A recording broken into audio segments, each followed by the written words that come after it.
tersebut, tetapi akhirnya gagal. Pada tanggal 31 Desember 1799, VOC resmi dibubarkan. Sementara aset-asetnya termasuk koloni VOC diambil oleh pemerintahan Bataaf. Bataaf jatuh ke tangan Prancis 6 tahun kemudian. Lalu kedua ada judul koloni Belanda dalam kendali Prancis. Nah, ini ada gambar ya dengan judul Potret Gubernur Jenderal Herman Willem Daendels ya. Nah, Napoleon Bonaparte kalian sudah tahu ya, yaitu penguasa Prancis pada saat itu membubarkan Bataaf dan mendirikan negara boneka Hollandia pada bulan Maret 1806, lalu menunjuk Louis adiknya si Napoleon sebagai raja pada tanggal 5 Juni. Louis mengirimkan Herman Willem Daendels yang berkebangsaan Belanda sebagai Gubernur Jenderal Hindia Belanda dan tiba di Batavia pada tanggal 5 Januari 1808. Daendels kemudian menerapkan aturan yang sangat keras dan kebijakan bertangan besi di Hindia Belanda sebagai persiapan menghadapi ancaman Britania Raya. Daendels membangun banyak fasilitas dan benteng pertahanan menggunakan pekerja Herendienst atau Rodi, seperti Jalan Raya, Pos Anyar Panarukan, Benteng Lodewijk di Surabaya, dan Paleis van Daendels yang sekarang menjadi Gedung AA Maramis di Batavia. Daendels juga kerap menekan para penguasa lokal serta menjadi penyebab jatuhnya negara Kesultanan Banten.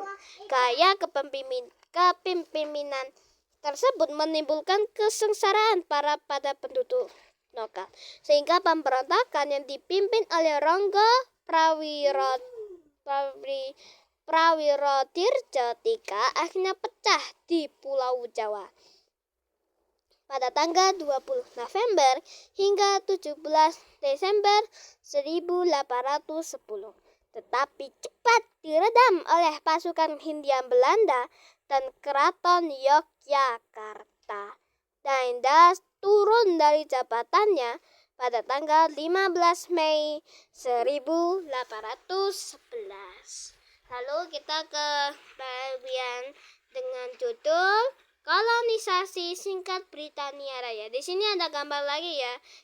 Gambarnya dan orang ini ya namanya itu Sir Thomas Stamford Bingley Raffles. Kayak katanya ini orang yang nemu bunga Rafflesia Puspa Langka. Ya gak sih? Ini tokoh sentral kolonialisme Britania Raya di Hindia Belanda ya. Nah, pada tahun 1809 armada gabungan Britania Raya dan EIC mulai berangkat menuju Hindia Belanda untuk merebutnya dari Prancis. Armada tersebut berhasil menguasai Kepulauan Maluku pada tahun 1810. Lalu mulai menyerbu Pulau Jawa pada bulan Agustus 1811 dan berhasil menduduki satu persatu pos pertahanan di Jawa hingga John William Johnson, Gubernur Jenderal Hindia Belanda, akhirnya takluk di Salatiga. Pada tanggal 18 September, pihak Belanda menyerahkan Hindia Belanda secara resmi kepada Britania melalui Perjanjian Tuntang.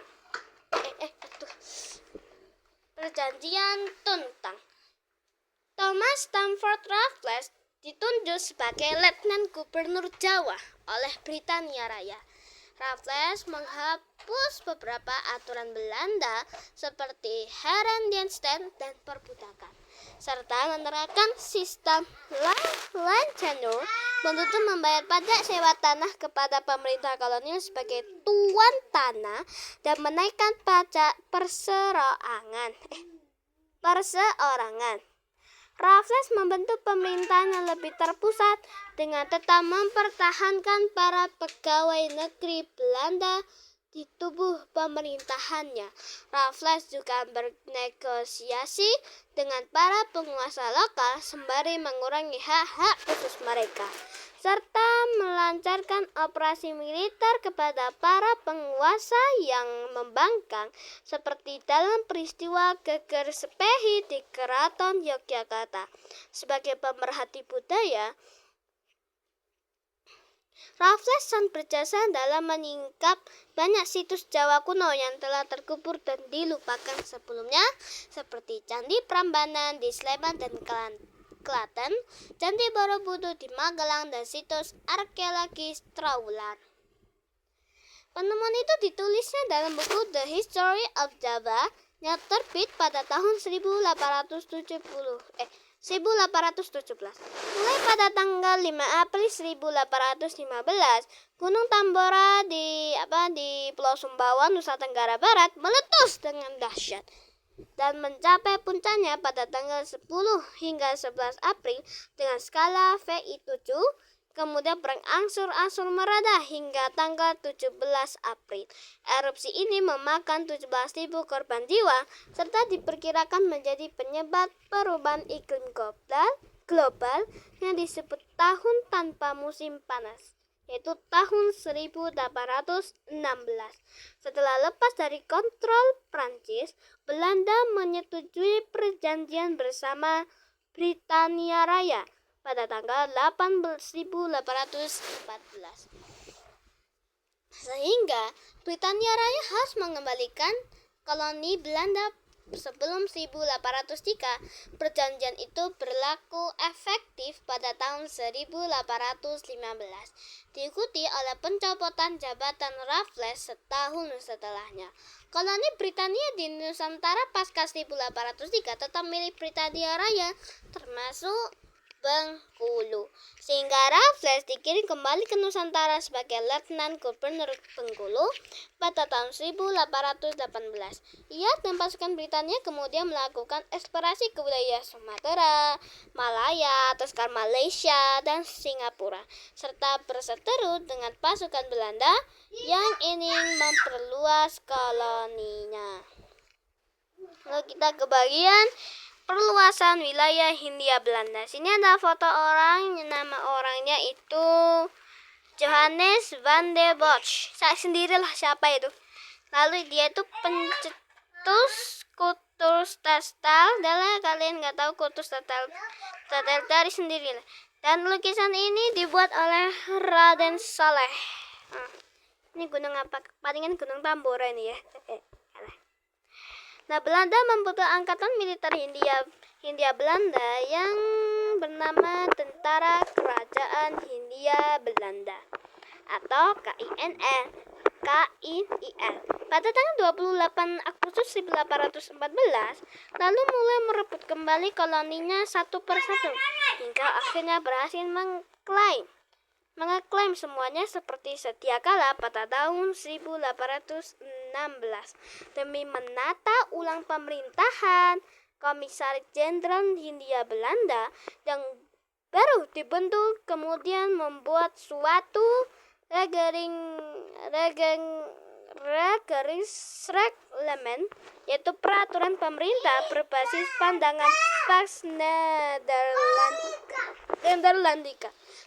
Cari sendiri apa itu Pax Nederlandica ya, yang berisi pengaturan struktur pemerintahan berbasis kolonialisme dan imperialismenya. Sekarang udah kayak apa nih, kalian tahu lah ya, ruang-ruang wilayah administratif di Indonesia kayak provinsi, kabupaten, kecamatan, desa, pokoknya itulah. Akibatnya Belanda menggerakkan KNIL ke seluruh kawasan Nusantara demi memperluas wilayah kolonial Hindia Belanda dan melemahkan pengaruh penguasa lokal. Rakyat Maluku di bawah komando pahlawan Indonesia dari Maluku, yaitu Kapitan Patimura, melakukan perlawanan terhadap Belanda pada bulan Mei 1817 dan berakhir dengan penangkapan dan beberapa pejuang lain. Pada tahun 1819, KNIL melakukan penyerangan ke Palembang dan berakhir dikalahkan oleh pasukan Mahmud Badarudin II, Sultan Palembang saat itu. Tetapi sekali lagi melakukan penyerangan ke Palembang 2 tahun setelahnya dan akhirnya berhasil menguasainya, lalu mengasingkan Badarudin dan keluarga ke Ternate. Pada tahun 1821 hingga 1825, pemerintah kolonial ikut campur dalam Perang Padri di Pagaruyung dalam membantu kaum adat yang konservatif melawan kaum Padri yang Islamis. Tetapi akhirnya kalah dan terpaksa menyepakati gencatan senjata dengan kaum Padri. Ya belum tahu apa itu Padri, nggak tahu sih sebenarnya. Lanjut. Pada tahun 1823, KNIL meredam pemberontakan kaum Tionghoa di Kalimantan. Pada tahun pada tahun 1824, KNIL menyerahkan untuk menduduki Sulawesi dan melawan Bone yang membangkang dan berakhir kalah. Tetapi pemerintah kolonial mengirim pasukan lebih besar menyerang balik Bone pada tahun 1838. Setelah tahun 1825 pula, Pangeran Diponegoro dan beberapa bangsawan memimpin rakyat Jawa untuk memberontak. Meskipun KNIL berhasil menumpas pasukan Jawa pada tanggal 28 Maret 1830, lalu mengasingkan Pangeran Diponegoro ke Manado dan kemudian ke Makassar. Nah, ini ada petanya ini ya. Nah, ini pemisahan wilayah Kesultanan Johor yang menjadi titik awal pembagian wilayah Nusantara menjadi wilayah kolonial Malaya, Britania Raya, dan Hindia Belanda. Nah, Johor ini dipisah jadi gini. Dia sekali mencakupi Pahang, Johor, Indragiri, Singapura, sama Riau Lingga. Dipisah sama dia. Sungguh jahat. Belanda dan Britania Raya menandatangani perjanjian London pada tanggal 17 Maret 1824 yang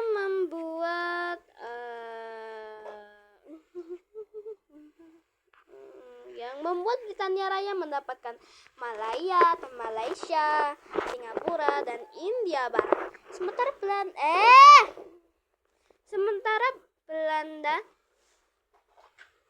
Belanda mendapatkan Indragiri, Riau Lingga yang sekarang menjadi Kepulauan Riau dan Provinsi Riau dan Bangka Belitung. Pada tahun ada Bangka Belitung.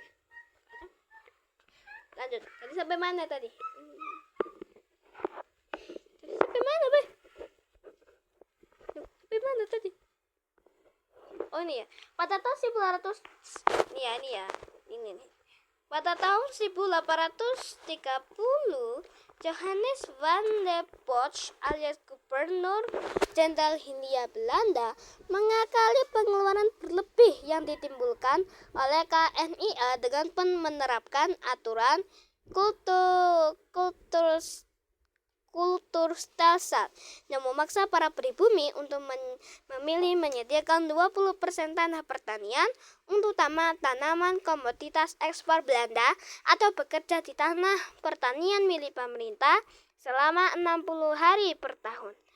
Kebijakan ini menyelamatkan kas milik pemerintah kolonial, tetapi menyengsarakan penduduk lokal dan mengakibatkan bencana kelaparan hebat dan wabah penyakit. Pada tahun 1831, Belanda melakukan ekspedisi lebih lanjut di Sumatera.